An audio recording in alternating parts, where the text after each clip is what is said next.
ዛሬ ክፍል 5 የዕብራውያን መልእክት አተታ ትምህርታችንን እንቀጥላለን። አምላካችን እግዚአብሔር እንዲያስተምረን እንዲመክረን ቅዱስ ፈቃዱ ይሁንልን። እንግዲህ ባለፈው ሳምንት ክፍል ትምህርታችን ላይ ቅዱስ ጳውሎስ በዚህ በዕብራውያን መልእክቱ ምዕራፍ 1 ላይ የተናገረውን ቃል ነበር የተመለከትነው። ያለፈው ክፍል ሁሉን ወራሽ ባደረገው ዓለማትንም በፈጠረበት በልጁ በዚህ ዘመን መጨረሻ ለኛ ተናገረን የሚለውን ነበር የተማርነው የነበረው። ቅዱስ ጳውሎስ ከዚያ ጋር አያይዞ ይቀጥላል። የዛሬው ምንባባችን የሚሆነው እርሱም ይላል ቀጥሎ ያለው ቁጥር ላይ እርሱም የክብሩ መንጸባረቅ የባህሪው ምሳሌ ሆኖ ይላል። ስለዚህ ዛሬ የምንማረው እርሱም የክብሩ መንጸባረቅ የባህሪው ምሳሌ ሆኖ የሚለውን ኃይለ ቃል ይሆናል። አምላካችን እግዚአብሔር እንዲያስተምረን እንዲመክረን ቅዱስ ፈቃዱ ይሁንልን። እንግዲህ ቅዱስ ጳውሎስ ቀደም ባሉት ቁጥሮች ላይ እግዚአብሔር ተናገረን በልጁ ካለ በኋላ በልጁ ተናገረን ሲል ያ እግዚአብሔር የተናገረበት ልጁ ማን ነው የሚለውን የልጁን ማንነት ነበር እያብራራልን የነበረው። አንደኛ ሁሉን ወራሽ ነው አለን። ሁለተኛ ደግሞ ዓለማት የተፈጠሩት በእርሱ ቃልነት ነው አለን። ከዚያ ቀጥሎ ደግሞ ያለውን ክብሩን ነው የሚገልጥልን እንግዲህ ቅዱስ ጳውሎስ። ቀጥሎ ደግሞ በደንብ ማንነቱን ማወቅ የምትፈልጉ ከሆነ እርሱም ይላል በልጁ ተናገረን ስንል ልጁ ያልኩት እርሱም የክብሩ መንጸባረቅ የባህሪው ምሳሌ ሆኖ ይላል። ስለዚህ ልጁ አንደኛ የክብሩ መንጸባረቅ ነው፣ ሁለተኛ ደግሞ የባህሪው ምሳሌ ነው ብሎ ይናገራል። እንግዲህ ቅዱስ ጳውሎስ ይህንን መልእክት የጻፈላቸው ለዕብራውያን ነው እና የአጻጻፍ ስልቱ እጅግ በጣም የሚያስደንቅ ነው። የዕብራውያን መልእክትን የተረጎመልን ቅዱስ ዮሐንስ አፈወርቅ በድርሳኑ ላይ የቅዱስ ጳውሎስን የአጻጻፍ ዘዴውን በምን ይመስለዋል? ለምሳሌ እኛ ህፃናት ልጆች ቢኖሩ በቤታችን ህፃናትን ከምናጫውትባቸው ዘዴዎች መካከል አንደኛው ምንድን ነው? ህፃኑ ልጅ ለምሳሌ እንይዘውና ወደ ላይ ከፍ እያደረግን እንደገና መልሰን ደግሞ ወደ መሬት እያወረድን መልሰን ከፍ አድርገን እያወጣን ህፃናትን እናጫውታቸዋለን። እና የቅዱስ ጳውሎስ የአጻጻፍ ዘዴ ይህንን የተከተለ ነው ይላል እና ለሚጽፍላቸው ለዕብራውያን አንድ ጊዜ ወደ ላይ ይዟቸው ከፍ ይላል ማለት የአምላካችን የኢየሱስ ክርስቶስን ልዕልናውን፣ አምላክነቱን፣ ግርማውን ያሳያቸዋል። መልሶ ደግሞ ዝቅ ይላል ማለት እነሱ በሚገባቸውና በሚረዱት ገና ስለነበሩ እንደ አረዳዳቸው ደግሞ ዝቅ አድርጎ ሲጽፍ ደግሞ ትመለከታላችሁ። ለምሳሌ ከዚህ በፊት እንዳነሳ ነው ከጥንት ጀምሮ እግዚአብሔር ለአባቶቻችን በብዙ አይነትና በብዙ ጎዳና በነቢያት ተናግሮ ከዚያ በኋላ ሁሉን ወራሽ ባደረገው ዓለማትን በፈጠረበት በልጁ ተናገረን በማለት እግዚአብሔር ራሱ ተናገረን በማለት ፈንታ ከዚህ በፊት እንዳየነው ራሱ ልጁም እግዚአብሔር ስለሆነ ማለት እንደዛ ማለት ሲችል ግን ገና አይምሯቸው ገና ስላልነበር በትምህርት ስላልበሰሉ የክርስቶስን የእግዚአብሔር ልጅነቱን እውነት አምላክነቱን ገና ስላልተረዱ በልጁ ተናገረን ሲል ታገኛላችሁ እና በልጁ ተናገረን ሲል ዝቅ እያደረጋቸው ነው ያለው። ከዚያ በኋላ ደግሞ እርሱም ይልና እርሱም የክብሩ መንጸባረቅ የባህሪው ምሳሌ ሆኖ ብሎ እንደገና ደግሞ ወደ ላይ ሲወስዳቸው ትመለከታላችሁ እና ቅዱስ ጳውሎስ በዚህ አጻጻፉ ከፍ ዝቅ እያደረጋቸው ወደ ላይ ይወስዳቸዋል። ልክ ሕፃን ልጅን ስናጫውት ወደ ላይ ከፍ አድርገን ካወጣ ነው በኋላ ሲፈራ ደግሞ መልሰን ወደታች እንደምንወስደው ፋታ እንዲወስድ አየር እንዲስብ ወደታች እንደምንወስደው እንደገና መልሰን ወደ ላይ እንደምናወጣው ቅዱስ ጳውሎስ ልጁ እያለ ያወርዳቸዋል። እንደገና ደግሞ መልሶ ደግሞ ሁሉን ወራሽ ባደረገው ዓለማትን በፈጠረበት እያለ ከፍ ያደርጋቸዋል። እርሱም የክብሩ መንጸባረቅ የባህሪው ምሳሌ ሆኖ እያለ ወደ ላይ ከፍ ሲያደርጋቸው ትመለከታላችሁ እና አጻጻፉ ይህንን ስልት የሚከተል እንደሆነ ቅዱስ ዮሐንስ አፈወርቅ ይህንን መልእክት በተረጎመበት ድርሳኑ ላይ በሰፊ ሲናገር እናገኘዋለን። እንግዲህ የክብሩ መንጸባረቅ የሚለው ኃይለ ቃል በጣም ብዙ ትርጉሞች ያሉት ቃል ነው። ወልድ ኢየሱስ ክርስቶስ የአብ የክብሩ ነጸብራቅ የክብሩ ብርሃን በመባል ይጠራል። እንግዲህ ይሄ የቅዱስ ጳውሎስ ንግግር በቀጥታ የሚወስደን ወደ ምስጢረ ሥላሴ ትምህርት ነው። ምስጢረ ሥላሴ ላይ ስንማርኛ ለምስጢረ ሥላሴ ትምህርት ማስረጃ ተደርገው ከሚቀርቡ ምሳሌዎች መካከል አንደኛው ፀሐይ ነው እና ይህ የቅዱስ ጳውሎስ ንግግር ወደ ፀሐይ ምሳሌ ይወስደናል። እንግዲህ እግዚአብሔር አንድነቱና ሶስትነቱን ቤተክርስቲያን ለማስተማር ከምትጠቀምባቸው ምሳሌዎች መካከል አንደኛዋ ፀሐይ ነች። የፀሐይ ምሳሌ ምንጭ ከሆኑ የመጽሐፍ ቅዱስ ትምህርቶች መካከል አንደኛው ይሄ የቅዱስ ጳውሎስ ቃል ነው። በእርግጥ ይሄ ብቻ አይደለም።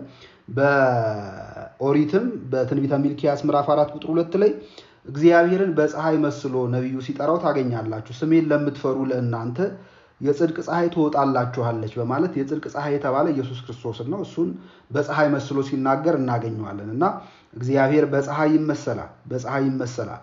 የእግዚአብሔር የአንድነቱ የሶስትነቱን ነገር ሊቃውንት አባቶቻችን በፀሐይ መስለው ያስተምራሉ። በተለይ ስለ ፀሐይ ምሳሌ ስናነሳ በቤተክርስቲያን ውስጥ ከነበሩ ትልልቅ ሊቃውንት መካከል የፀሐይን ምሳሌ አጠናክረው ካስተማሩት ውስጥ በዋናነት የሚጠቀሱት አንደኛ ዮሐንስ ዘደማስቆ የተባለው የደማስቆ መምህር ዮሐንስ ነው። ሁለተኛ ደግሞ ቅዱስ ጎርጎርዮስ ዘእንዚናዙ ነው። ቅዱስ ዮሐንስ ዘደማስቆ የፀሐይ ምሳሌ ሲያስተምር ምን ይላል? ፀሐይ 3 ነገሮች አሏት። የመጀመሪያው ክበቡ ነው ወይም አካሉ ነው፣ የፀሐዩ አካል ነው። ሁለተኛ ደግሞ ጸዳሉ ነው፣ ከፀሐዩ የሚገኘው ብርሃን ማለት ነው። ሶስተኛ ደግሞ ሙቀቱ ነው ይልና ዮሐንስ ዘደማስቆ ክበቡን ወይም አካሉን በአብ ይመስለዋል፣ ጸዳሉን ወይም ብርሃኑን ደግሞ በወልድ ይመስለዋል፣ ሙቀቱን ደግሞ በመንፈስ ቅዱስ መስሎ ሲናገር እናገኘዋለን። ይሄንን ምሳሌ ሲሰጥ የምናገኘው ቅዱስ ዮሐንስ ዘደማስቆን ነው። እንግዲህ ከፀሐይ ጋር በተያያዘ በዚሁ አጋጣሚ እንግዲህ በቤተክርስቲያን ታሪክ ውስጥ ከምናስታውሳቸው ነገሮች መካከል አንደኛው በጥንት ዘመን እንግዲህ የመጀመሪያዎቹ ክርስቲያኖች ማለት ነው ሲጸልዩ ወደ ምስራቅ ዞሮ ነበር ይጸልዩ የነበሩት። የሚሰበሰቡትም ደግሞ የክርስቲያኖች ሰንበት በተባለችዋ በዕለተ እሑድ ነበርና ዕለተ እሑድ እኛ ሰንበት ብለን የምንጠራት ማለት ነው። ከሌሎቹ ደግሞ ሰንደይ ብለው ነበር ይጠሯት የነበረው ወይም የፀሐይ ቀን ብለው ይጠሯታል። ከዚያ ክርስቲያኖቹ ሲጸልዩ ፀሐይ ወደምትወጣበት ወደ ምስራቅ ፊታቸውን አዙረው ነበር ይጸልዩ የነበሩትና አንዳንድ አህዛብ ክርስቲያኖች ፀሐይን የሚያመልኩ ይመስላቸው ነበርና እንደውም በአራተኛው ክፍለ ዘመን ክርስቲያን የሆነው ቆስጠንጢኖስ መጀመሪያ ወደ ክርስትና እምነት ከመምጣቱ በፊት ፀሐይን ያመልክ እንደነበር ታሪኩን ስናጠና እናገኘዋለን። እና የሚገርማችሁ እግዚአብሔር ቆስጠንጢኖስ ፀሐይን ያመልክ ነበረ። በሚያመልክበት በፀሐይ ነው ወደ እውነተኛው አምላክ ወደ እግዚአብሔር እንዲሳብና እንዲመጣ ያደረገው የነበረውና እነዚህ ፀሐይን ያመልኩ የነበሩ አህዛብ ክርስቲያኖች መተው ሊሰብኳቸው ወይም ደግሞ ሊያስተምሯቸው በሞከሩ ጊዜ እንደሌሎቹ ብዙ አይቃወሟቸውም ነበር። ምክንያቱም በአህዛብ ጭንቅላት ክርስቲያኖቹ ወደ ምስራቅ ዞሮ ስለሚጸልዩና በዕለተ እሑድ በሰንበተ ክርስቲያን ማለት ነው ስለሚሰበሰቡ እነሱ ሰንደይ በሚሉት የፀሐይ ቀን በሚሉት ስለሚሰበሰቡ ክርስቲያኖችም ልክ እንደነሱ ፀሐይን የሚያመልኩ ይመስሏቸው ነበርና ይሄንን አጋጣሚ ክርስቲያኖቹ እውነተኛውን የጽድቅ ፀሐይ ክርስቶስን ለመስበክ እንደ ዕድል ሲጠቀሙበት ትመለከታላችሁ። ስለዚህ የጽድቅ ፀሐይ የተባለ ክርስቶስ ነው። በኋላም ራሱ ቆስጠንጢኖስን ያነሳ ነው ማለት ነው። ፀሐይን ነበር ያመልክ የነበረው። መጨረሻ ላይ ግን በቀትር በእኩለ ቀን ማለት ነው በሰማይ ላይ የመስቀል ምልክት አሳይቶት በዚህ የመስቀል ምልክት ጠላቶችን ድል ታደርጋለህ ብሎ ለቆስጠንጢኖስ አስነብቦታል፣ አሳይቶታል። ከዚያ ያን የመስቀል ምልክት በፈረሶቹ ላይ አድርጎ ከጠላቶቹ ጋር ተዋግቶ በዚያ የመስቀል ምልክት አማካኝነት ጠላቶቹን ድል ነስቶ ወደ ክርስትና እምነት እንደመጣ ታሪኩ ይናገራልና ከፀሐይ ጋር የሚያገናኝን በጣም ብዙ ነገሮች እንዳሉ በዚሁ እግረ መንገዳችንን ለማስታወስ ነው። ስለዚህ ዮሐንስ ዘደማስቆ ፀሐይ 3 ነገሮች አሏት ብሎ ለአብ ለወልድ ለመንፈስ ቅዱስ ሰጥቶ በምስጢረ ሥላሴን ወይም የሶስትነትና የአንድነትን ምስጢር ለማስተማር እንደ ማስረጃ አድርጎ ይጠቀመዋል። ሌላው ቅዱስ ጎርጎርዮስ ዘእንዚናዙ በተመሳሳይ መንገድ ፀሐይን ለምስጢረ ሥላሴ መስሎ ይናገራል። ግን ምስጢረ ሥላሴ ብቻ አይደለም፣ ፀሐይን ለብዙ የነገር ሃይማኖት ሐሳብ ማስረጃ ማስተማሪያነት አድርጎ ቅዱስ ጎርጎርዮስ ዘእንዚናዙ ሲያቀርብ እንመለከታለን። ለምሳሌ አንድ ሰው ፀሐይን በአይኑ ትኩር ብሎ ማየት አይችልም እና የፀሐይ ትኩር ብሎ አለመታየትን ከእግዚአብሔር መለኮታዊ ባህሪ አለመመርመር ወይም አለመፈተሽ አለመመርመር ጋር አያይዞ ቅዱስ ጎርጎርዮስ ዘእንዚናዙ ሲያስተምር እናገኘዋለን። ስለዚህ ፀሐይን አንድ ሰው ትኩር ብሎ እንደማይመለከተው እግዚአብሔርንም ልንመረምረው የማንችለው የማንጨብጠው የማንይዘው አምላክ እንደሆነ ቅዱስ ጎርጎርዮስ ዘእንዚናዙ ሲናገር እናገኛለን። ሌላው የእስክንድሪያ ሊቃውንት አብዛኞቹ የእስክንድሪያ ሊቃውንትም በእስክንድሪያ የነበሩ የነገረ መለኮት መምህራንም ደግሞ ፀሐይን ለምስጢረ ሥላሴ ጥሩ ማስረጃ አድርገው ሲጠቅሱ እንመለከታለን። ሌላው እዚሁ ላይ ቅዱስ ጎርጎርዮስ ዘእንዚናዙ ፀሐይ እንግዲህ 3 ነገሮች አሏት ልክ ዮሐንስ ዘደማስቆ እንደተናገረው የመጀመሪያው ብርሃኑ ነው፣ ሁለተኛ አካሉ ነው፣ ሶስተኛ ሙቀቱ ነው ብለናል። እና ቅዱስ ጎርጎርዮስ ምን ይላል? ከፀሐይ የሚወጡት እነዚህ ሶስቱ ነገሮች የተለያየ ባህሪ የላቸውም። ማለት ብርሃን ከፀሐይ የሚገኝ ነው። ከፀሐይ ከአካሉ የሚወጣ የሚፈልቅ የሚገኝ ነው። ነገር ግን ብርሃን ከፀሐዩ ስለተገኘ ብርሃን ሌላ አይነት ባህሪ የለውም። ሙቀትም ከፀሐዩ ነው የሚገኘው፣ ግን ሙቀቱ ሌላ ባህሪ የለውም እና እነዚህ ሶስቱ ከፀሐይ የሚገኙት ነገሮች የተለያየ ባህሪ የላቸውም። ይሄ ማለት ምን ማለት ነው? አብ ወልድ መንፈስ ቅዱስ ወይም ደግሞ ከአብ የሚወለደው ወልድ ከአብ የሚሰርጸው መንፈስ ቅዱስ ከአብና ከወልድ የተለየ ባህሪ የለውም። መንፈስ ቅዱስ ወልድም ከአብ የተለየ ባህሪ የለውም። አብም ደግሞ ከወልድና ከመንፈስ ቅዱስ የተለየ ባህሪ ያላቸው ተብሎ አይነገርም። ከፀሐይ አካሉ የሚወጣው ብርሃን ከፀሐዩ የተለየ ባህሪ እንደሌለው በማለት ቅዱስ ጎርጎርዮስ ለባህሪ አንድነት ምሳሌ አድርጎ ሲያስተምረው እናገኛለን። ሌላው የፀሐዩ አካል ብርሃንን ስላስገኘ ከብርሃኑ ቀድሞ ነበረ አይባልም ይላል ቅዱስ ጎርጎርዮስ። የፀሐዩ አካል ወይም ክበቡ ብርሃኑን ስላስገኘ፣ ብርሃኑ የሚመነጨው ከፀሐዩ አካል ስለሆነ ከክበቡ ስለሆነ የሚመነጨው የፀሐዩ አካል ወይም ክበቡ ብርሃንን ስላስገኘ ክበቡ ከብርሃኑ በፊት ነበር ተብሎ አይነገርለትም እና ብርሃኑና ክበቡ ወይም የፀሐዩ አካል መቼም ቢሆን ተነጣጥለው አያውቁም። መቼም እኛ በዚህ ምድር ስንንቀሳቀስ ፀሐይ ስትወጣ መጀመሪያ ቀድሞ የሚደርሰን ብርሃኑ ነው አይደል? ብርሃኑ ነው ቀድሞ የሚደርሰን ማለት ግን ሙቀቱ የለም ማለት አይደለም እና ፀሐይዋ ባለችበት ጊዜ ሁሉ ብርሃንም ሙቀትም አብሯት አለ፣ አይነጣጠሉም ማለት ነው። ስለዚህ ከአካሉ ብርሃኑ ስለሚመነጭ አካሉ ይቀድማል አይባልም። ከአካሉ ሙቀቱ ስለሚወጣ ሙቀቱን ይቀድመዋል አካሉ አይባልም። እነዚህ ሶስቱ ነገሮች መቀዳደም እንደሌለባቸውና በአንድ እንደሚገኙ በቅድስት ሥላሴ ዘንድም የህልውና መቀዳደም የለም በማለት ቅዱስ ጎርጎርዮስ ዘእንዚናንዙ ለምስጢረ ሥላሴ ማስተማሪያነት በጥሩ ሁኔታ ሲጠቀመው እናገኛለን። ግን ከዚሁ ጋር በተያያዘ ያው መቼም ፀሐይን ምሳሌ አድርገን ስናቀርብ በቤተክርስቲያናችን የተለመደ አንድ አባባል አለ። ሁሉ ጊዜ ለነገር ሃይማኖት ማስተማሪያነት እንደ ማስረጃ ሆነው የሚቀርቡ ምሳሌዎች በራሳቸው ሙሉ ናቸው ማለት አይደለም እና ሊቃውንት አባቶቻችን ምሳሌ ዘያህጽጽ ወይም የሚጎርል ምሳሌ፣ ህጹጽ ማለት የጎደለ ማለት ነው። የሚጎርል ምሳሌ በማለት ሲናገሩ እናገኛለን እና ስለዚህ ምሳሌዎች ሁሉ ሙሉ አይደሉም። ራሱ እግዚአብሔርም በምን ምሳሌ ማን በመሰለው ምሳሌ ትመስሉኛላችሁ ማለት ይናገራል እና እንኳን ለእግዚአብሔር ቀርቶ ከፍጡራን ወገን እንኳን ምሳሌ የምናጣላቸው አካላት አሉ። ለምሳሌ እመቤታችን ቅድስት ድንግል ማርያም ምሳሌ የላትም እና በአምሳለ መኑን አስተማሰለኪ ይላል ሊቁ።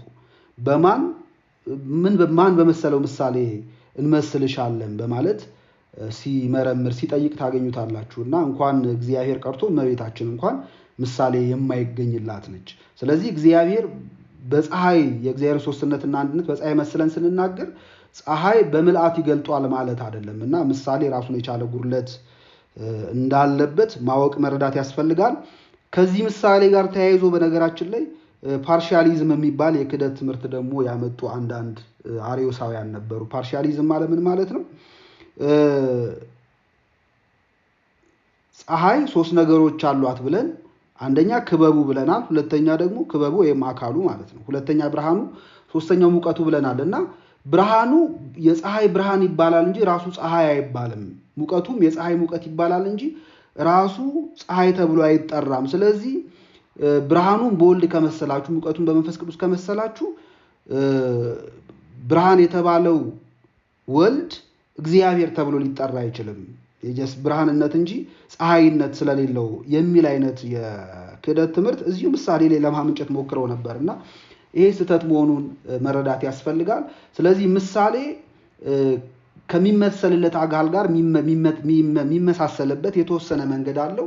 ልክ ደግሞ ምሳሌነቱ ደግሞ የሚያበቃበትም ደግሞ ጊዜ እንዳለ ማወቅ ያስፈልጋል እና አት ሰም ፖይንት ብሬክ ዳውን ያደርጋል ወይም ደግሞ ከዚያ በኋላ በዚህ እንኳን አይመሰልም ብለን እናገራለን። ለምሳሌ በወንጌል ላይ አምላካችን ክርስቶስ ራሱ የሰው ልጅ ልክ እንደ ሌባ ይመጣል ብሎ ሲናገር ታገኙታላችሁ እና እንደ ሌባ ይመጣል ብሎ ክርስቶስ ሲናገር ሌባ አመጣጡ እንደማይታወቅ ወደ አንድ ቤት ሄዶ ሌባ ከመስረቁ በፊት ቆይ በዚህ ጊዜ ነው መጣው ብለው ቀጠሮ አያስይዝም አይደል? ድንገት ነው የሚደርሰው እና የክርስቶስም መምጣት ድንገት እንደሚሆን ለመናገር ክርስቶስ አመጣጡን በሌባ አመጣጥ መስሎ ተናገረ። ስለዚህ ምንወስደው እንደ ሌባ ከሚለው ምንወስደው የሌባን አመጣጥ ብቻ ነው እንጂ ከዛ አያይዘን ሌላውንም ነገር አንተረጉምም። ስለዚህ ያያችሁ ምሳሌ at some point break down ያደርጋል፣ የሚያቆምበት ቦታ አለና እዚያ ድረስ እንደሆነ ማወቅ ያስፈልጋልና እነዚህ ግን አርዮሳውያን ለጥጠውት ወልድን ብርሃን ካላችሁት ብርሃኑ ብርሃን ነው እንጂ ፀሐይ አይደለም፣ ሙቀቱ ሙቀት ነው እንጂ ፀሐይ አይደለም፣ ፀሐይ ተብሎ ብቻውን ሊጠራ አይችልምና ስለዚህ የሚጎርላቸው ነገር አለ ማለት ነው ወልድና መንፈስ ቅዱስ የሚል አይነት ትምህርት ለማስተማር ሞክረዋል። ያ ግን ስህተት ነው፣ የምሳሌውን ጎዶሎነት የሚያሳይ ነው። ለዚያ ነው እንደውም አባ ሕርያቆስ በቅዳሴ ላይ ሙቀት፣ ብርሃን፣ ክበብ ወይም አካል ብቻ ሳይሆን እያንዳንዳቸውን አብ ፀሐይ ነው፣ ወልድ ፀሐይ ነው፣ መንፈስ ቅዱስ ፀሐይ ነው በማለት አብም ወልድም መንፈስ ቅዱስም ፀሐይ ተብለው እንደሚጠሩ በግልጽ ሲናገር ትመለከቱታላችሁ። ስለዚህ ቅዱስ ጳውሎስ በዚህ በዕብራውያን መልእክቱ ላይ እርሱም የክብሩ መንጸባረቅ በማለት ወልድን ብርሃን መሆኑን ነግሮናል ማለት ነው። የክብሩ መንጸባረቅ በማለት ወልድ ብርሃን እንደሆነ ተናግሯል። በዚህ የቅዱስ ጳውሎስ ንግግር ውስጥ ያው የፀሐይ ምሳሌን የሚያጠናክር ስለሆነ ወልድ ለምን በብርሃን ተመሰለ የሚለውን በጣም ባጭሩ ለማየት እንሞክር። እንግዲህ ወልድ በብርሃን የተመሰለባቸው ምክንያቶች አሉ። የመጀመሪያው የወልድ በብርሃን መመሰሉ እንግዲህ ከፀሐይ ከሶስት ከነዚህ ነገሮች መካከል ከኛ ጋር ከአይናችን ጋር የሚዋሃደው ብርሃን ነው። እኛ ለማየት የቻልነው በፀሐይ ብርሃን አማካኝነት ነው አይደል? ማየት የምንችለው በቀን። ስለዚህ የፀሐይ ብርሃን ከኛ አይን ጋር ተዋህዶ ነው ማየት እንድንችል የሚያደርገንና የፀሐይ ብርሃኑን በወልድ መስለውት አባቶቻችን ይህንን ምስጢረ ሥጋዌን ሲያስረዱ ምን ይላሉ? ብርሃነ ፀሐይ ይላሉ። የፀሐይ ብርሃን ከኛ ከብሌናችን ጋር ወይም ከብንት አይናችን ጋር ተዋህዶ ማየት እንደሚያስችለን ይላል። ከሶስቱ አካላት ከአብ ከወልድና ከመንፈስ ቅዱስ ከኛ ጋር የተዋሃደው የኛን ሥጋ የለበሰው ወልድ ነው ይላል። ስለዚህ ያያችሁ ምስጢረ ሥጋዌን የሚያስረዳ ነው ማለት ነው። የመጀመሪያው ምስጢረ ሥጋዌን የሚያስረዳ ነው እና እኛን ለማዳን ሥጋ የለበሰው ሰው ሆኖ የመጣው ከሶስቱ አካላት ማን ነው ቢባል ወልድ ብለን እንመልሳለን። ወልድ እንዴት ከተባለ ደግሞ በፀሐይ ብርሃን እናስረዳለን ማለት ነው። ከፀሐይ ሶስቱ ክፍሎች መካከል አንደኛው ብርሃኑ ከኛ አይን ጋር ተዋህዶ ማየት እንደሚያስችለን ከኛ ሥጋ ጋር የተዋሃደውና ሰው የሆነው ስግው የሆነው ወልድ ነው በማለት የተዋህዶን ወይም የምስጢረ ሥጋዌን ትምህርት ያስተምሩበታል። ሁለተኛ ደግሞ እንግዲህ ፀሐይ የምትታየው ከዚህ በፊት በክፍል 1 ትምህርታችን ላይ ክፍል 2 ትምህርታችን ላይ እንዳነሳ ነው ፀሐይ የምትታየው በራሷ ብርሃን። ስለዚህ ፀሐይ የምትታየው በራሷ ብርሃን እንደሆነ እሷ ራሷ በምትሰጠን ብርሃን እንደሆነ ፀሐይ የተባለው አብን ያየነውና ያወቅነው ክብሩን የተረዳነው በወልድ ነጸብራቅነት ወይም በወልድ ብርሃንነት ነው ማለት ነው። አያችሁ በወልድ ብርሃንነት ነው። ስለዚህ የአብ ክብሩን እኛ የተረዳነው በወልድ ብርሃንነት ነውና ምክንያቱም ወልድ የክብሩ ነጸብራቅ ስለሆነ እና ራሱም ክርስቶስ በወንጌል ላይ አብን አሳየን ብሎ ፊልጶስ በጠየቀው ጊዜ ዘርየኪያየ ርእዮ ለአብ እኔን ያየ አብን አየ በማለት ክርስቶስን ያዩ ሁሉ አብን እንዳዩ እንደሆነ ሲናገር እናገኘዋለን። እኔና አብ አንድ ነን ብሎ ሲናገር እናገኘዋለን። ስለዚህ ወልድ የአብ የክብሩ ነጸብራቅ ነው፣ ብርሃኑ ነው ማለት ነው አይደል? ያለ ብርሃን ፀሐይ ልትሆን አትችልም እና የፀሐይ ክብሯ ግርማዋም ብርሃኗን እና ፀሐይን ያለ ብርሃን አስባችሁ ታውቃላችሁ? ፍጹም ሊሆን አይችልም። ስለዚህ የፀሐይ ክብሯ ብርሃኗ ነውና የአብን ክብር ያወቅነው በወልድ መምጣት በሱ ብርሃንነት ነው ያወቅነውና ለዚያ ነው ቅዱስ ጳውሎስ የክብሩ መንጸባረቅ በማለት ሲጠራው የምናገኘው። ስለዚህ ብርሃን ተብሎ ክርስቶስ ሲመሰል አንደኛ ሥጋዌውን ለማስረዳት ነው። ከሶስቱ ከፀሐይ ክፍሎች ከክበቡ ወይም ከአካሉ ከብርሃኑና ከሙቀቱ ብርሃኑ ከኛ ጋር ከአይናችን ጋር እንደሚዋሃድና እንድናይ እንደሚያደርገን ከኛ ሥጋ ጋር የተዋሃደው አንዱ አካል ወልድ ብቻ ነው። ሌሎቹ አካላት ግን አልተዋሃዱም ማለት ግን በእኛ መዳን ውስጥ ድርሻ የላቸውም ማለት አይደለም። አብ መርጧል አይደል? አብ መርጧል። የሚወደው ልጁ የሚያድርበትን መቅደስ የመረጠው አብ ነው። ለዚያ ነው አባ ሕርያቆስ በቅዳሴው ላይ እግዚአብሔር አብ በሰማይ ሆኖ ምስራቅና ምዕራብን ደቡብና ሰሜንን አየ አሻተተ ይላል። እንዳንቺ ያለ ግን አላገኘም። እንዳንቺ አይነት መዓዛ ቅድስና ያለው ሌላ አካል አላገኝም ለልጁ ማደሪያነት ብሎ መራጩ አብ እንደሆነ ይናገራል። ስለዚህ ወልድ ደግሞ በእሷ ማህፀን ለማደር መጣ ሰው ለመሆን ማለት። መንፈስ ቅዱስ ደግሞ እመቤታችንን አጸናት። አጸናት ብቻ አይደለም አነጻት። አጸናት ሲባል መለኮትን መሸከም እንድትችል ማለት አምላክን መጽነስ እንድትችል። አነጻት ሲባል ደግሞ ከእናቷ ሆድ ጀምሮ አምላክን ለመቀበል የአምላክ ማደሪያ ለመሆን በሰው ልጆች ሁሉ ላይ ከነበረው ከመርገም ጠበቃት እንደማለት ነው። ስለዚህ እመቤታችን ንጹሕ ነች ስንልም ደግሞ በኋላ ልክ ክርስቶስን ልትጸንስ ስትል የነጻች ሆነ አይደለም፣ አስቀድማ ከእናቷ ሆድ ጀምሮ ከማህፀን ጀምሮ መንፈስ ቅዱስ እመቤታችንን ጠብቋታል። አቀባም ከርሰማ ከእናቷ ሆድ ጀምሮ ጠበቃት በማለት ሊቃውንት እንደሚነግሩን። ስለዚህ መንፈስ ቅዱስም ድርሻ አለው። ግን ከሶስቱ አካላት በተለየ መንገድ የእኛን ስጋ የተዋሃደውና ሰው የሆነው ግን ወልድ ብቻ ነውና በብርሃኑ የሚመስሉት አባቶቻችን ለዚያ ነው። ሁለተኛ ግን ወልድ በብርሃኑ የሚመሰልበት ምክንያት ፀሐይን በብርሃኗ እንደምናያት የአብን ክብሩን ያየነው በወልድ ነው ክብሩን ያየነውና ለዚያ ነው የክብሩ ነጸብራቅ በመባል ክርስቶስ የሚጠራው የክብሩ ነጸብራቅ የሚባለው። እንግዲህ በዚህ ቃል ቅዱስ ጳውሎስ በተናገረው በዚህ ቃል እርሱም የክብሩ መንጸባረቅ የባህሪው ምሳሌ ሆኖ ብሎ በተናገረው በዚህ ቃል የተረቱ በጣም ብዙ መናፍቃኖች አሉ። በኋለኛው ዘመን ቤተክርስቲያንን በሐሰትና በክህደት ትምህርት ለመገዳደር የሞከሩ አንዳንድ መናፍቃኖች ይህ ቅዱስ ጳውሎስ የጻፈውን የመጽሐፍ ቃል ሊቃውንት አባቶቻችን ጠቅሰው ብዙዎቹን ረድተዋቸዋል፣ ድል ነስቷቸዋል። እንግዲህ በዚህ ንባብ መልስ ከተሰጣቸው ከሃዲያን መካከል አንደኛው ጳውሎስ ሳምሳጢ ወይም ፖሎፍ ሳሞሳታ ተብሎ የሚጠራው ነው። ጳውሎስ ሳምሳጢ እንግዲህ የአንጾኪያ ሊቀ ጳጳስ ነበረ። ጳውሎስ ሳምሳጢ የክህደት ትምህርቱን በጣም ባጭሩ እንግለጸው ከተባለ የጳውሎስ ሳምሳጢ ክህደት ምን የሚል ነበር? እንግዲህ በእኛ ቤተክርስቲያናችን ስለ አምላክ ሰው መሆን ስንናገር የሚቀድመው አምላክ ሰው ሆነ ከዚያ ሰውም አምላክ ሆነ ብለን ነው የምንናገረው። ምክንያቱም የመጀመሪያው ፈቃድ የአምላክ ስለሆናል የእኛን ስጋ ለመዋሃድ ለመውረድ የአምላክ ፈቃድ ስለሆነ ሰው አምላክ እንዲሆን መጀመሪያ አምላክ የእኛን ስጋ ለመልበስ መፍቀድና መውረድ አለበት። ስለዚህ የሚጀምረው ሰው አምላክ ሆነ ሳይሆን አምላክ ሰው ሆነ ከሚለው ነው የሚጀምረው። አምላክ ሰው ሆነ ሰው ደግሞ አምላክ ሆነ የሚል ትምህርት ነው የቤተክርስቲያናችን ትምህርት። የጳውሎስ ሳምሳጢ ግን ክህደቱ የሱ ትምህርት አምላክ የሆነ ሰው የሚል ነበር። ወይም ሰው አምላክ ሆነ አምላክ የሆነ ሰው ማለት ሰው አምላክ ሆነ እንደማለት። ስለዚህ የጳውሎስ ሳምሳጢ ከሰውነት ነው የሚጀምረው። ከሰውነት ጀምሮ እኮ ደግሞ አይመለስም። ከሰውነት ጀምሮ እዚያው ሰውነት ላይ የሚያበቃ ነው። ስለዚህ ሰው አምላክ ሆነ ወይም አምላክ ሰው ብቻ ሆነ የሚል አይነት ትምህርት ነበር የነበረው። አምላክ የሆነ ሰው የሚል ትምህርት ነበረው። ምን ማለት ነው ይሄ? በደንብ ሲብራራ መጀመሪያ እግዚአብሔር የሚባል አንድ አካል አለ። ይሄ የጳውሎስ ሳምሳጢ ትምህርት ሞናርኪያኒዝም ተብሎ ይጠራል። በነገራችን ላይ ሞናርኪያኒዝም ተብሎ ይጠራል። እንግዲህ ሞናርክ ማለት ንጉሳዊ እንደማለት ነው አይደል? ዘውዳዊ እንደማለት ነው።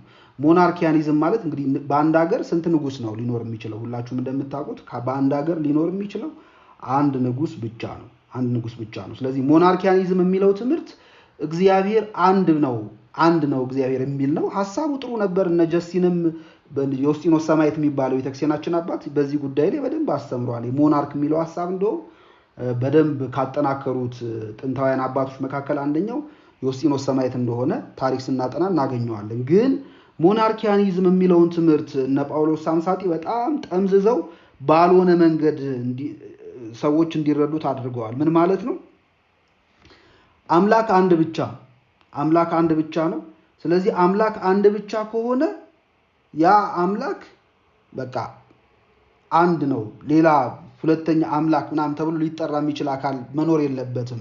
ክርስቶስ አምላክ ነው ወይም ወልድ አምላክ ነው ከተባለ ሌላ ሁለተኛ አምላክ ልናመጣ ነው ወይ የሚል አይነት ስጋት ነበር የነበረባቸውና በእርግጥ ቤተክርስቲያናችን ስታስተምር አብ ወልድ መንፈስ ቅዱስ በአካል ሶስትነት አላቸው ብላ ታስተምራለች እንጂ በአምላክነት ግን በባህሪ በአምላክነት ወይም በመለኮት ግን አንድ ብላ ነው ቤተክርስቲያናችን የምታምነውና የነ ጳውሎስ ሳምሳጢ ክህደት የነበረው ምንድነው?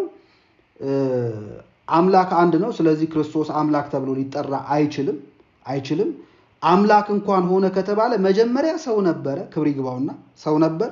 በኋላ ግን አምላክነት በጸጋ ተሰጠው። ልክ እንደነ ሙሴን ለምሳሌ ታስታውሱ እንደሆነ በፈርዖን ላይ አምላክ አድርጌሃለሁ ብሎ እግዚአብሔር ተናግሮ ነበር ስለ ሙሴ። ስለዚህ ልክ እንደነ ሙሴ አምላክነት በጸጋ ተሰጥቶታል። ስለ መጀመሪያ ሰው ነበረ፣ ከዚያ የአምላክነት ጸጋ ተሰጠው እና አምላክ የሆነ ሰው ነው የሚለው። አምላክ ሰው ነበር፣ ሰው ብቻ ነበረ። በኋላ ግን አምላክነት በጸጋ ተሰጠውና አምላክ የሆነ ሰው ነው የሚል አይነት የክህደት ትምህርት ያስተምራል። ይሄ ማለት በሌላ አይነት አገላለጽ አዶፕሽኒዝም ተብሎ ይጠራል።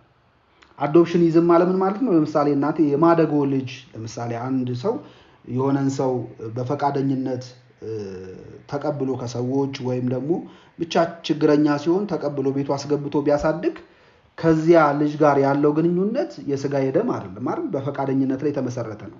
ስለዚህ እኔ በፈቃደኝነት የአባትነት ፍቅሬን በጸጋ ሰጠዋለሁ፣ እሱም ደግሞ የልጅነት ፍቅሩን በጸጋ ለኔ ይሰጠኛል ተብሎ ተፈቃቅደው። ስለዚህ ማደጎ ይባላል፣ ይሄ አዶፕሽን ይባላል።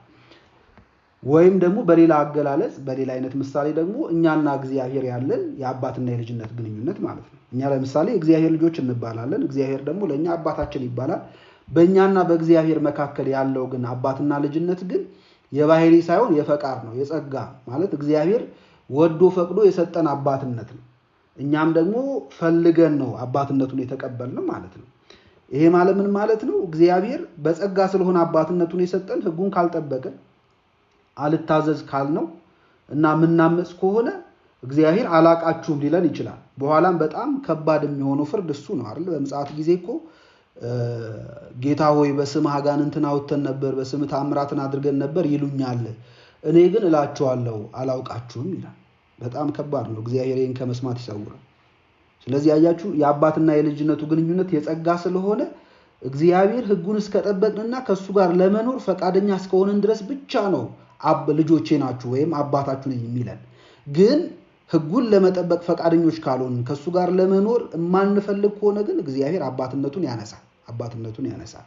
የባህሪ ትስስር ስለሌለን ማለት ነው። ስለዚህ እኛ ለእግዚአብሔር የጸጋ ልጆቹ ነን። ወልድ ግን ለአብ የባህሪ ልጁ ነው።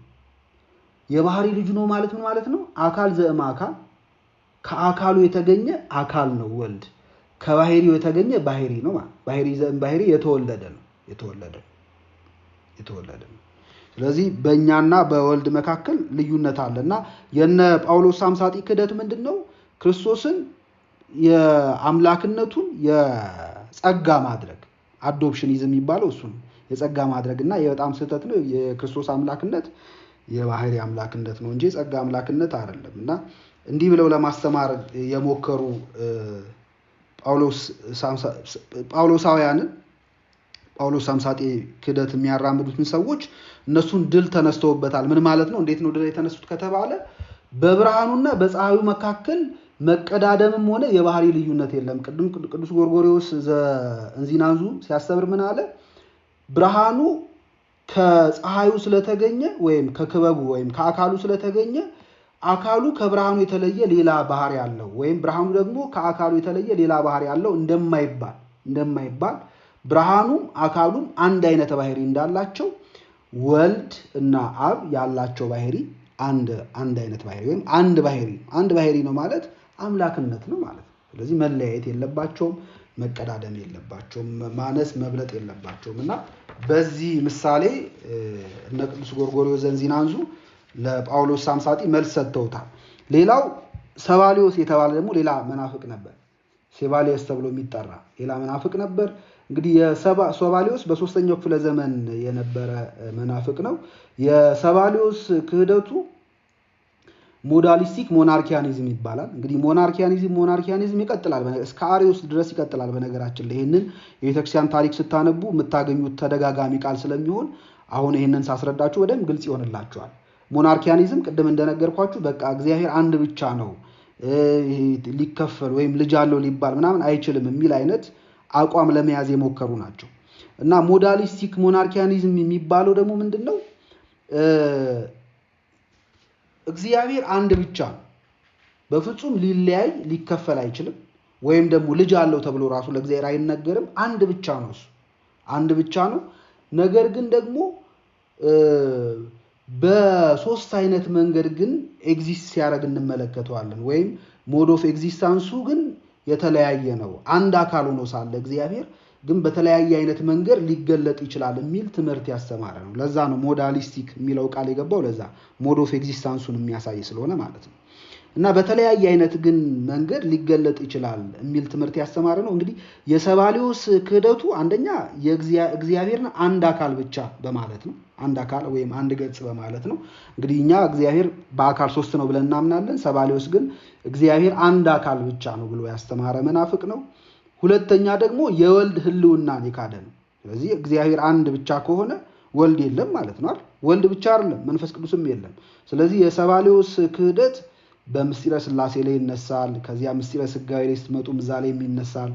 ከዚያ ስለ ነገረ መንፈስ ቅዱስ የሚያስተምርም ሰው ካለ ደግሞ እዛም ላይ በደንብ በሰፊው ያስተምርበታል። እና ሰባሊዮስ እንዲህ አይነት የክህደት ትምህርት ሲያስተምር ትመለከቱታላችሁ።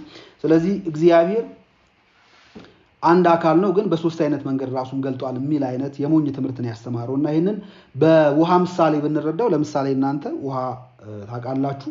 ውሃ በሶስት አይነት መንገድ ሊኖር ይችላል። ውሃ በፈሳሽ መልክ ይኖራል፣ በጠጣር መልክ ይኖራል አይደል? በጠጣር መልክ ይኖራል። ከዚያ በትነት መልክ ደግሞ በኢቫፖሬት እያደረገ ውሃ ልናየው እንችላል። ስለዚህ በሶስት አይነት መንገድ ውሃ ሊገኝ ይችላል። እና የሰባሊዮስም ትምህርት እንደዛ፣ አንዱ እግዚአብሔር በብሉይ ኪዳን አብ ተብሎ ይጠራ ነበር። አንዱ እግዚአብሔር በሐዲስ ኪዳን ደግሞ ወልድ ተብሎ መጣ፣ ያው አንዱ እግዚአብሔር። ከዚያ በኋላ ደግሞ ለመንፈስ ቅዱስ ለሐዋርያት መንፈስ ቅዱስ ጰራቅሊጦስ ተብሎ ደግሞ ወረደ። ሶስት አካላት የሉም፣ አንዱ እግዚአብሔር ነው ራሱን እንደ ሁኔታው በየጊዜው እየቀያየረ ይጠራ የነበረው የሚል አይነት ትምህርት ነው ያስተማረው። እና ይህ በጣም አስቸጋሪ ነው፣ ብዙ ጥያቄዎችን ያስነሳል። አንደኛ ወንጌል ላይ አምላካችን ክርስቶስ ወደ ባህረ ዮርዳኖስ ሲጠመቅ ከሄደ በኋላ ልክ ውሃ ውስጥ ገብቶ ሲወጣ ሰማያት ተከፈቱ ይላል አይደል? ከዚያ መንፈስ ቅዱስ በርግብ አምሳል መጥቶ በክርስቶስ ላይ ማረፉን፣ አብ ደግሞ በደመና ሆኖ የምወደው ልጄ ይህ ነው ብሎ ሲናገር ትሰሙታላችሁ። እና እውነት የአካል ሶስትነት ከሌለ እንዴት ነው ታዲያ? ማን ነው ርግብ የሆነው? ማን ነው በርግብ አምሳል የመጣው? ማን ነው እንደገና በደመና ውስጥ ደግሞ የምወደው ልጅ ብሎ የተናገረውስ ማን ነው የሚል ጥያቄ ያስነሳል። ራሱን ችሎ በጣም ብዙ ይህንን የክህደት ትምህርት ሊያፈርሱ የሚችሉ የመጽሐፍ ቅዱስ ጥቅሶች ከዚህ ጋር አብረው ተያይዘው የሚነሱ። ሌላው የሰባሊዮስ የክህደት ትምህርት ምንድን ነው? የፓትሪፓሽን የሚባል ደግሞ ሌላ ክህደት ነበረው። ምን ማለት ነው? እንግዲህ በብሉይ ኪዳን የነበረው አብ ተብሎ የሚጠራው ነው በሐዲስ ኪዳን ስጋ ለብሶ መጥቶ ስለ ሰው ልጆች መከራ የተቀበለውና የተሰቀለው የሚል ትምህርት ስላለው ፓትሪፓሽን ማለት ፓትሪ ማለት ፋዘር ማለት ነው አይደል? ፓትሪፓሽን ማለት የታመመው አብ ነው፣ መከራ የተቀበለው አብ ነው የሚል ደግሞ ክህደት አለው። እና ይህ በጣም በጣም ስህተት የሆነ ትምህርት ነው። በዚህ በወንጌል ላይም ተጽፎ እንደምታገኙት በዮሐንስ ወንጌል ምዕራፍ 3 ቁጥር 16 ላይ እግዚአብሔር ዓለምን ሁሉ ስለወደደ አንድያ ልጁን እስኪሰጥ ድረስ አይደል? እንዲሁ ስለወደደ አንደኛ ልጁን እስኪሰጥ ድረስ ዓለሙን እንዲሁ ወዷል በማለት አንድያ ልጁን እንደሰጠ ለዓለም አብ ይናገራል ነው። እና ይህ ሁሉ የመጽሐፍ ቅዱስ ትምህርት ባለበት ሰባሊዮስና ሰባሊዮሳውያን ግን ይሄን የክህደት ትምህርት ሲያስተምሩ ታገኛላችሁ። ስለዚህ የወልድን ህልውና የሚቃወም ነው። ወልድ የለም፣ ወልድ አካል የለውም የሚል ትምህርት ያለበት ስለሆነ ይሄ የክብሩ መንጸባረቅ የሚለው የክብሩ መንጸባረቅ የባህሪው ምሳሌ የሚለው በትክክል ወልድ መኖሩን ወይም ህልው መሆኑን የሚያሳይ ቃል ነው። የክብሩ መንጸባረቅ ነው፣ የክብሩ መንጸባረቅ ነው፣ እግዚአብሔር ነው ማለት ነው። ከዚያ ደግሞ የባህሪው ምሳሌ የሚለው ወደ አማርኛ ሲመጣ ትንሽ ደከም ብሎ ነው። እንግዲህ ሁላችሁም እንደምታውቁት አማርኛ በነገረ መለኮት ትምህርት ውስጥ ተመራጭ እናድርገው ከተባለ ቢያንስ እንደው ሌሎች ሊኖሩ ይችሉ ከሆነ አላቅም፣ ግን ቢያንስ ሶስተኛ ደረጃ ላይ ሊቀመጥ የሚችል ነው እና በጣም አንዳንዴ ሊገልጣቸው የማይችላቸው የሚደክምባቸው ጊዜያቶች አሉ አማርኛ በተለይ በነገር ሃይማኖት ትምህርቱ። ስለዚህ በእኛ ለምሳሌ በኦርቶዶክሳዊ ተዋሕዶ ቤተክርስቲያን ትምህርት ግሪኩ ለምሳሌ በጣም ጠንካራ ነው። የመጀመሪያውም እንደምታውቁት ክርስትና ሲሰበክ የስብከት ቋንቋ የነበረው የሐዲስ ኪዳን በብሉይ ኪዳን ዕብራይስጡ ነው፣ በሐዲስ ኪዳን ደግሞ ኮይኔ ተብሎ የሚጠራው ግሪኩ ነው። ስለዚህ ግሪኩ የተሻለ ነው ነገረ ሃይማኖትን ለመግለጥ ጠንካራ ቋንቋ ነው። ከዚያ ቀጥሎ ደግሞ ግዕዙ ነው። ግዕዝ በጣም ቆንጆ ነው። ከግዕዙ ቀጥሎ ደግሞ አማርኛ። እንግዲህ አማርኛውን እንግሊዘኛ አስቸጋሪ ነው፣ ትንሽ ሊያወያይ ይችላል። ዞሮ ግን አማርኛ ትንሽ ደከም ያለ ነው። ከዚህ የተነሳ አንዳንዴ እንደውም ቅዳሴ ሊያስተውላችሁ ለምሳሌ ከሆነ ቅዳሴ ስናስቀድስ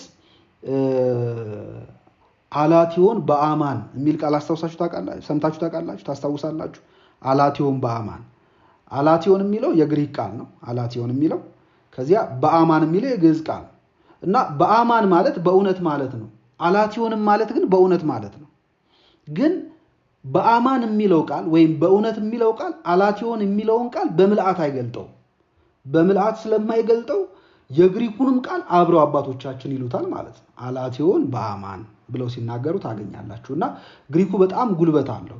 በጣም የቃልን ሐሳብ ከአማርኛውም ከሌላውም ቋንቋ በደንብ የመሸከም አቅም አለውና ከዛ አንፃር ግሪኩ የተሻለ ነው። ቀጥሎ ግን ግዕዙ ነው። ከዚህ አማርኛው የመጨረሻው ነው። ስለዚህ የአማርኛው ትርጉም ላይ ስትመለከቱ እርሱም የባህሪው ምሳሌ ይላል አይደል? እርሱም የክብሩ መንጸባረቅ የባህሪው ምሳሌ ሆኖ ይላልና የባህሪው ምሳሌ የሚለውን ግን በግዕዙ ስታዩት አራያ አካሉ ብሎ ነው የሚናገረው። አራያ አካሉ። ስለዚህ የባህሪው ምሳሌ የሚለውን የአካሉ ምሳሌ፣ ባህሪ የሚለውን የአካሉ ምሳሌ አራያ አካሉ ተብሎ ነው የተነገረው። ስለዚህ የአካሉ ምሳሌ ተብሎ ነው የተነገረውና ወልድ በትክክል አካል እንዳለው ዝርው እንዳልሆነ እግዚአብሔር በገጽ ወይም በአካል አንድ ብቻ እንዳልሆነ የሚያሳይ ቃል ነውና ይህንን ቃል ጠቅሰው ይመልሱለታል። ከመጀመሪያውም ጀምሮ ይህን ያስረዳል ቅዱስ ጳውሎስ ዕብራውያን መልእክቱ ላይ ሲጀምር እግዚአብሔር አስቀድሞ ከጥንት ጀምሮ ለአባቶቻችን በነቢያት ተናግሮ ይልና ከዚያ ሁሉን ወራሽ ባደረገው ዓለማትን በፈጠረበት በልጁ በዚህ የዘመን መጨረሻ ለኛ ተናገረ በልጁ በነቢያት ብሎ። ስለዚህ በልጁ እግዚአብሔር በልጁ ሲል የአካል ቢያንስ በዚህ ጥቅስ እንኳን ሁለትነት እንዳለ እግዚአብሔር በአካል አንድ ብቻ እንዳልሆነ የሚያስረዳ ጥቅስ ነውና ይህንን ጠቅሶ አባቶቻችን የሰባሊዮስን ክህደት ይመልሱበታል። ሶስተኛውና የመጨረሻው አሪዮስ ነው። አሪዮስ እንግዲህ በአራተኛው ክፍለ ዘመን በእስክንድሪያ ውስጥ የነበረ ካህን ነው። አሪዮስ ካህን ነው። የአሪዮስም መነሻው ያው የሞናርኪያኒዝም ትምህርት ነው። በቃ እግዚአብሔር አንድ ብቻ ነው የሚል አይነት ቀድሞ የነገርኳቸው አይነት አስተሳሰብ ከዛ አስተሳሰብ የሚመነጭ ነው። የእሱም የክህደት ትምህርቱ ዋነስ ኦፍ ጋድ ማለት ነው እና በተለይ ደግሞ አሪዮስ ብቻ ሳይሆን ከአሪዮስ በኋላ የተነሱ መናፍቃን መጽሐፍ ቅዱስ የእነሱን የክህደት ትምህርታቸውን እንዳሰቡት ሊደግፍላቸው ስላልቻለ መሸሻቸውን ያደረጉት ወደ ፍልስፍናው ነው። ስለዚህ ወደ ፍልስፍናው ይሄዱና በፍልስፍና ምን የሚባል ነገር አለ? ለምሳሌ አንድ ሰው አንድን ዕቃ አንስቶ ቢሰብረው መስበር ብቻ አይደለም በቻለው መጠን ሊያደቀው ቢሞክር አንድን ዕቃ አድቅቀን ሰብረን መጨረሻ ላይ የምንደርስበት ብናኝ አለ አይደል? የሆነ ፓርቲክል አለ፣ በጣም የደቀቀ ፓርቲክል ወይም ብናኝ አለ። ከዛ ያቺ ማለት the simplest form of የዛኛው ቁስ ነው ማለት ነው። የቁሱ የመጨረሻ የደቀቀው የመጨረሻው ስባሪ ነው ማለት ነው ብናኙ። ከዛ ያችን የመጨረሻውን ብናኝ ከዛ በኋላ መስበር አይቻልም እና ይሄ በፊዚክሱ ኳርክ ተብሎ ይጠራል። ያ የመጨረሻው the simplest form of an object ነው ወይም የሆነ ማተር የመጨረሻው ደቆ የምናገኘው የመጨረሻው ብናኙ ነው። ያንን መስበርም ማድቀቅም አይቻልም እና አብሶሉት ሲምፕል ይባላል። ይሄ በፍልስፍና ያለ ሐሳብ ነው። እነዚህ አሪዮሳውያን እግዚአብሔርን አብሶሉት ሲምፕል ብለው ይጠሩታል። ማለት የመጨረሻው ያ የደቀቀው ነገር ወደ ምንም ከዚያ በኋላ እንደማይሰበር እንደማይከፈል ሁሉ እግዚአብሔርም አብሶሉት ሲምፕል ነው ልክ እንደዚህ። ስለዚህ እግዚአብሔር ሊከፈል ወይም ምንድነው ሊወልድ አይችልም። ከአካሉ ከባህሪው የሚከፈል ነገር ሊኖር አይችልም፣ ሊወልድ አይችልም። ስለዚህ እግዚአብሔር ልጅ አለው ተብሎ አይነገርም በባህሪ የሚል ክህደት ያራምዱ የነበሩ ሰዎች ናቸው እነዚህ አሪዮሳውያን ማለት ነው። ስለዚህ ወልድ የአብ የባህሪ ልጁ አይደለም። ምክንያቱም እግዚአብሔር አካል ዘእም አካል ባህሪ ዘእም ባህሪ ሊወልድ ስለማይችል የእግዚአብሔር አካሉ ስለማይከፈል የሚል አይነት ትምህርት ነው ያስተምሩ የነበረውና ስለዚህ ወልድ ክብር ይግባውና ኢየሱስ ክርስቶስ የአብ በክሩ ነው። ከፍጥረታት መካከል መጀመሪያ የፈጠረው በክሩ ነው። ከዚያ በኋላ ደግሞ ከፈጠረው በኋላ ባለፈው ጊዜ እንዳልነው ፈጥሮ ፈጠረበት የሚል አይነት ክህደት ያስተማሩ መናፍቃን ናቸውና ለነዚህ መልስ የተሰጣቸው ከዚህ የቅዱስ ጳውሎስ ትምህርት ነው ማለት ነው። ቅዱስ ጳውሎስ እርሱም የክብሩ መንጸባረቅ የባህሪው ምሳሌ ሆኖ በማለት ይናገራል። ስለዚህ ክርስቶስ የአብ የክብሩ መንጸባረቅ ነው። አያችሁ፣ የክብሩ መንጸባረቅ ነው ማለት ከአብ ጋር በክብር አንድ ነው። ብርሃኑ ከፀሐዩ የተለየ ባህሪ እንደማይኖረው፣ ብርሃኑ ከፀሐዩ የተለየበት ጊዜ እንደማይቀዳደሙ ማለት ነው። ወልድ ከአብ ጋር ያልነበረበት ጊዜ የለም። ከዚያ ወልድ ደግሞ ከአብ ጋር በባህሪ በክብር በአምላክነት አንድ ነው። እንደውም የአብ ክብር ምን አይነት ነው ከተባለ የወልድ ክብር ነው ብለን እንመልሳለን። ወልድ ያለው ክብር ማለት አብ ያለው ክብር ነው። ለዚያ ነው የክብሩ መንጸባረቅ የሚለው እሱ ነው። የወልድን ክብር በማየት የአብ ክብር ምን አይነት እንደሆነ ማወቅ ይቻላል። የወልድ ክብር እንደ አብ አይነት ክብር ነው፣ የአብ ክብር እንደ ወልድ አይነት ክብር ነው እና ይህንን ጠቅሰው የቤተክርስቲያን ሊቃውንት መልስ ሰጥተውታል። እነ ቅዱስ አትናቴዎስም ከዚህ ጋር አያይዘው ነው መልስ የሚሰጡት። በነገራችን ላይ አርዮስን ወልድ ፍጡር ነው የምትል ከሆነ በመልእክታትና በወንጌል ላይ ወልድ ኢየሱስ ክርስቶስ ጌታ ተብሎ ተጠርቷል። ጌታችን አምላካችን ተብሎ ሲጠራ ታገኛላቸው። ጉልበት ሁሉ እንዲሰግድለት ለሱ፣ ምላስም ሁሉ ለሱ እንዲገዛ ቅዱስ ጳውሎስ በመልእክታቱ ላይ ሲናገር ታገኙታላችሁ። እና እውነት አንተ እንዳልከው ኢየሱስ ክርስቶስ አምላክ ካልሆነና ነገር ግን መጽሐፍ ቅዱሱ ደግሞ አምላክ ነው፣ ጌታ ነው፣ ጉልበት ሁሉ ሲስገድለት የሚል ከሆነ ስለዚህ መጽሐፍ ቅዱሱ ፖሊቴይዝም እያስተማረ ነው ማለት ነው። ከእግዚአብሔር ውጪ ለሌላ ሊመለክ የሚገባው ሰው አለ እያለ ማለት ነው። እና ትክክል አይደለም ወይ መጽሐፍ ቅዱሱ እያለ ቅዱስ አትናቴዎስ መጽሐፍ ቅዱሱ ነው ወይስ እናንተ ናችሁ ትክክል ያልሆናችሁት እያለ ሊጠይቃቸውና ሊመረምራቸው ሲሞክር እናገኘዋለን በድርሳን መጽሐፉ ላይ። ስለዚህ ይሄ የቅዱስ ጳውሎስ ንግግር እርሱም የክብሩ መንጸባረቅ የባህሪው ምሳሌ ሆኖ የሚለው ንግግሩ ክርስቶስ ከአብ ጋር በአምላክነት አንድ እንደሆነ በባህሪ አንድ እንደሆነ የሚያሳይ ነው። ይሄ ሆሞኡሲየስ ተብሎ ይጠራል በቤተክርስቲያን ቋንቋ፣ ወይም ኮንሰብስታንሺያል ተብሎ ይጠራል። ስለዚህ አብና ወልድ በባህሪ አንድ መሆናቸውን የሚያሳይ የወልድን አምላክነቱን ጌትነቱን የሚያስረግጥ ንግግር ነው እና በዚህ መንገድ ልናየው እንችላለን። ስለ የክብሩ መንጸባረቅ የሚለውን ቃል መቼም ስናነብ አንድ ትዝ የሚለን በመጽሐፍ ቅዱስ የተፈጸመ ታሪክ አለ። ታስታውሱ እንደሆነ አምላካችን ክርስቶስ ከሐዋርያቱ ጋር ሆኖ በማቴዎስ ወንጌል ምዕራፍ 17 ላይ ተቀምጦልናል። ወደ ደብረ ታቦር ወጥቶ ነበርና በደብረ ታቦር ላይ የክርስቶስ ፊቱ አንጸባርቆ አብርቶባቸው ነበርና አምላክነቱ ከተገለጠባቸው ታሪኮች መካከል አንደኛው በደብረ ታቦር የተፈጸመው ነው አይደል? ክርስቶስ አምላክነቱን ምስጢረ መንግስቱን ለሐዋርያት የገለጠበት ማለት ነው። እና የክርስቶስን ደግሞ የፊቱን ማንጸባረቅ ደግሞ ስንመለከት ሌላ በብሉይ ኪዳን የተፈጸመ አንድ ታሪክ ትዝ ይለናል። እሱም ሙሴም ልክ እንደዚሁ በሲና ተራራ ላይ በደብረ ሲና ከእግዚአብሔር ጋር 40 ቀን ሲነጋገር ከቆየ በኋላ ሲመለስ የፊቱ ቁርበት እንዳበራ ተጽፎ ታገኛላችሁ። እና ሙሴ 40 ቀን ከእግዚአብሔር ጋር ተነጋግሮ ከተራራው ሲወርድ የፊቱ ቁርበት ሲያበራ እሱን ሊቀበሉት ከተራራው ግርጌ ይጠብቁት የነበሩት ሰዎች የሙሴን ፊት ማየት ስላልቻሉ ሙሴ ሆይ ተሸፈንልን ብለውት ነበር። ተሸፈንልን ብለውት ሙሴ ያንን ጨርቁን ፊቱ ላይ ጋርዶ ነበር። በእርግጥ ያ ጨርቅ ዛሬም ድረስ በቤተክርስቲያናችን አለ። ፊት ላይ የሚደረግ አይደለም። ካህናት በራሳቸው ላይ ጠምጥመው የምትመለከቱት የራስ ጥምጣም ሙሴ በፊቱ ላይ የሸፈነው የጨርቁ ምሳሌ ነው። ሁለተኛ ደግሞ ያው ካህናት ራሳቸው ላይ የሚደረገው የራስ ጥምጥም አምላካችን ክርስቶስ በዕለተ ዓርብ የተቀዳጀው የአክሊለ ሦክ ወይም የእሾህ አክሊሉ ምሳሌ ነው። ስለዚህ ሙሴ ፊቱን በዚያ ጨርቅ ሸፈነና የተውሶ ብርሃን ስለነበረ ሙሴ ጨርቁን ልክ ፊቱ ላይ ሲያደርግ እስራኤላውያን ያን ጊዜ አይናቸው መበዝበዝ አቁሞ ነበረ። የክርስቶስ ብርሃን ግን የተውሶ ብርሃን ሳይሆን የራሱ ብርሃን ነው። እሱ የእግዚአብሔር አብ የክብሩ መንጸባረቅ የራሱ ብርሃን ከማንም ያልተዋሰው ነው። እሱ ራሱ ብርሃን ነው ማለት። ስለዚህ የራሱ ከማንም ያልተዋሰው ብርሃን ስለነበረ ሙሴን ተሸፈንልን ሲሉት ልክ ጨርቅ ፊቱ ላይ ሲያደርግ እስራኤላውያኑ አይናቸው መበዝበዙ አቁሞ ነበረ።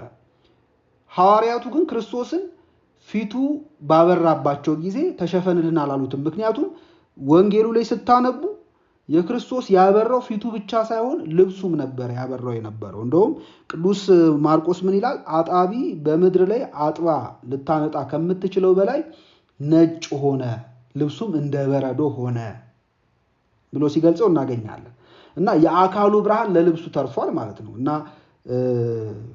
መላከ ብርሃን አድማሱ ጀንበሬ የተባሉ ባለቅኔ ምን ይላሉ? እስራኤላውያን ሙሴን ፊቱን በጨርቁ እንዲሸፈንላቸው ጠይቀውት ነበረ። ክርስቶስን ግን ሐዋርያቱ ፊትህን ተሸፈንልን አላሉትም። ምክንያቱም የክርስቶስ ያበራው ፊቱ ብቻ ሳይሆን ልብሱም ጭምር ስለሆነና በጨርቅ ተሸፈነ ሙሴ የተውሶ ብርሃን ስለነበረ አምላካችን ክርስቶስ ግን በጨርቅ አልተሸፈነም። ምክንያቱም የተውሶ ብርሃን አይደለም ልብሱም ራሱ ነበር ያበራ የነበረው። ግን ደግሞ ያንን የሚያስፈራውን ክብሩን ሐዋርያቱ እንዲህ አንዳንድ ጊዜ ነበር ያዩት የነበረው በደብረ ታቦር ልክ እንዳያችሁት። እንደውም ቅዱስ ጴጥሮስ ደንግጦ ተነስቶ የሚለውን አያውቅም ነበር ይላል አይደል ወንጌላዊ። ደንግጦ ተነስቶ ጌታ ሆይ በዚህ መወለኛ መልካም ነው 3 ዳስ እንስራ ብሎ ሲናገር ታገኙታላችሁና ድንጋጤ ነበረበት፣ ፍርሃት እንደነበረባቸው ወንጌሉ ይናገራል። ይህንን ግን የሚያሳያቸው ክርስቶስ አልፎ አልፎ ነበረ እና ልክ ሙሴ ያንን የክብሩን ብርሃን በልብሱ እንደሸፈነው አምላካችን ክርስቶስም ወደዚህ ምድር የመጣው እኛን ለማስፈራራት ሳይሆን ለማዳን ስለሆነ ይህንን ብርሃኑን በእኛ ስጋ ሲሰውረው ትመለከታላችሁ። አያችሁ።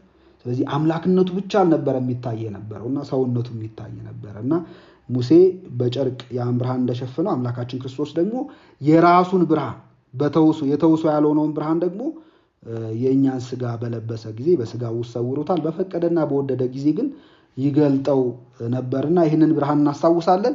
አንድ ነገር ብቻ ብያችሁ እናብቃ። የባህሪው ምሳሌ የሚለውን ባጭሩ ለማየት እንሞክርና እንጨርስ።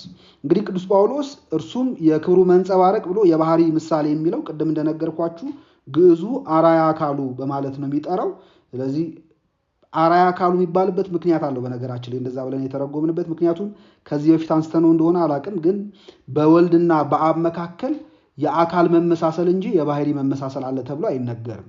የአካል መመሳሰል አለ፣ እውነት ነው። ቅዱስ ጳውሎስም በፊልጵስዩስ መልእክቱ ምዕራፍ 2 ቁጥር 5 ላይ እሱ በእግዚአብሔር መልክ ሲኖር ሳለ በማለት አብና ወልድ በመልክ እንደሚመሳሰሉ ይናገራል። ስለዚህ የመልክ መመሳሰል አለ፣ የአካል መመሳሰል አለ። ነገር ግን በባህሪ ግን መመሳሰል ሳይሆን አንድነት ነው ያለው። ለምንድን ነው? የተመሳሰለ ነገር ሁሉ አንድ አይደለም። በተለይ ሴሚያሪያኒዝም የሚባለው ክህደት ወይም መንፈቃሪዮሳዊነት ወይም መንፈቃሪዮሳውያን ተብለው ይጠሩ የነበሩ ከሃዲዎች አንደኛው ስህተታቸው ምንድን ነው? ወልድ በባህሪ አብን ይመስላል የሚል ማብራሪያ ለማከል ይሞክሩ ነበር። ይመስላል ማለት ማለት ነው በቀላል ምሳሌ ለመረዳት ለምሳሌ ቆርቆሮና ብርን ብታስቀምጡ ቆርቆሮና ብር ይመሳሰላሉ። ቆርቆሮና ብር ግን አንድ አይደሉም። መመሳሰል አንድነትን አያሳይም። ስለዚህ አብና ወልድ በባህሪ ይመሳሰላሉ ማለት አንድ ግን አይደሉም የሚል ትርጉም ሊሰጥ ይችላል ማለት ነው። ስለዚህ ለባህሪ ይመሳሰላሉ የሚል ቃል ቤተክርስቲያን አትጠቀምም። በባህሪ አንድ ናቸው የሚል ትምህርት ነው ያለው። ስለዚህ አራያ አካሉ ነው የሚባለው ለዚያ ነው። አራያ አካሉ ነው የሚባለው ለዚያ ነው። ስለዚህ አምላካችን ሰው ሲሆን በሰውነቱ ወይም የኛን ስጋ ሲለብስ በሰውነቱ የባሪያውን መልክ ይዟል። የኛን ቅዱስ ጳውሎስ እንደሚናገረው ማለት ነው የባሪያውን የሰውን መልክ ነስቷል፣ ሰው ሆኗል። በአምላክነቱ ደግሞ ከእግዚአብሔር ጋር አንድ አይነት በመልክ ይመሳሰላሉና የአካሉ ምሳሌ ሆኖ ብሎ ቅዱስ ጳውሎስ ሲናገር አስቀድሞ የክብሩ መንጸባረቅ ብሎ ተናግሮ ስለነበረ እንዴ ብርሃን እኮ ዝርው ነው። ብርሃን ዝርው ከፀሐይ የሚገኘው ብርሃን አካል የለውም ዝርው ነውና ወልድ አካል የለውም ወይ? ህልውናውም በአብ ውስጥ ነው ብቻውን የሚቆም አይደለም የሚሉ መናፍቃን እንዳይኖሩ እዛው ላይ መንገድ ሲዘጋባቸው የክብሩ መንጸባረቅ ብሎ በብርሃን መሰለውና ግን ብርሃን ሲለው አካል የለውም ብለው እንዳይከራከሩት ደግሞ አራያ አካሉ በማለት ደግሞ በአካሉ ደግሞ ከአብ ጋር እንደሚመሳሰል አካል እንዳለው አካል ዘያክል ወይም የሚበቃ እኔ ነኝ የሚል አካል እንዳለው ወልድ ቅዱስ ጳውሎስ በዚህ ትምህርቱ ለማስረዳት ለማሳየት ሞክሯል ማለት ነው። ለዛሬ ይሄንን ካነሳን ይበቃናል። የሚቀጥለው ሳምንት ስንገናኝ ከዚህ ቀጥሎ ያለውን ሐሳብ ለማየት እንሞክራለን። ያስተማረን የመከረን አምላካችን እግዚአብሔር ስሙ የተመሰገነ ይሁን።